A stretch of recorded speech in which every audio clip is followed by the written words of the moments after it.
Good morning. My name is Joshua Meza. I'm the Public Information Officer for the Florence Police Department.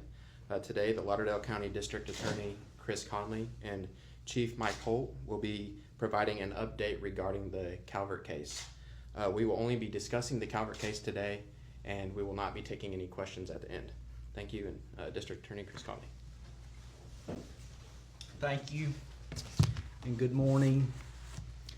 Last week, the Lauderdale County Grand Jury was tasked with examining the incident that occurred on March the 26th at 1275 Hermitage Drive that cost a 13-year-old child his life. That 13-year-old child is Ryland Calvert. We have met with his parents and other family members. We normally would not release the name of that child victim. However, the family authorized us to do that today, and they want his story told. The grand jury was asked to determine two things. One, whether the shooter was should be criminally charged, or whether he was acting in self-defense. Two is whether a 17-year-old who was with Ryland, who was 13, whether that 17-year-old is legally responsible for Ryland's death. The grand jury heard from 17 witnesses over several days. They concluded that the shooter, who was being robbed, acted in self-defense. So there'll be no criminal charges against the shooter. As it relates to the 17-year-old, the grand jury found probable cause to believe that he is legally responsible for the death of 13-year-old Ryland Calvert. He has been indicted for felony murder. He is charged with being an accomplice to an armed robbery. The actual person attempting the robbery was the 13-year-old child who was put up to that crime by the 17-year-old. The 17-year-old has also been indicted for robbery in the first degree, for being an accomplice to that armed robbery. And now that the grand jury has made its probable cause finding, we can release the name of the 17-year-old adult. He is Cameron Leonard Finese. I am required to say that he is presumed innocent. Prior to the action of the grand jury, he was charged with these crimes. He has been released on bond, which includes him being on a GPS ankle monitor. The 13-year-old child, Ryland Calvert, looked up to Mr. Finese. Mr. Finese got this child involved in an armed robbery, and it cost him his life.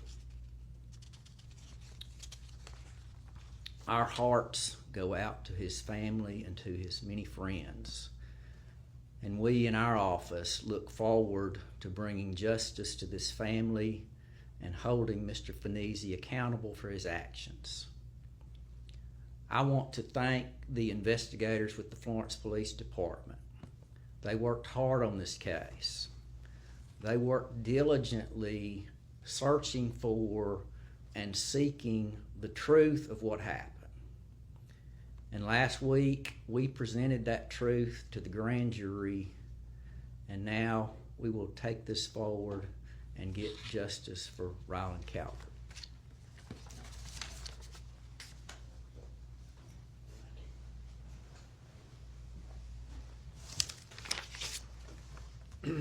Thank you for being here today. First, I want to thank our community for being patient.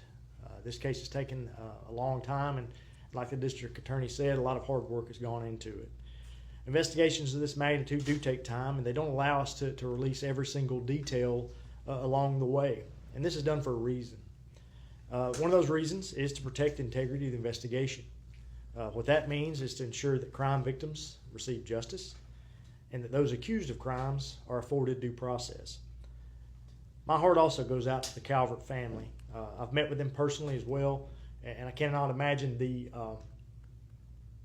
the grief that they're still experiencing and will continue to experience. I also want to thank my officers and detectives. They've worked tirelessly for months to establish the facts in this case.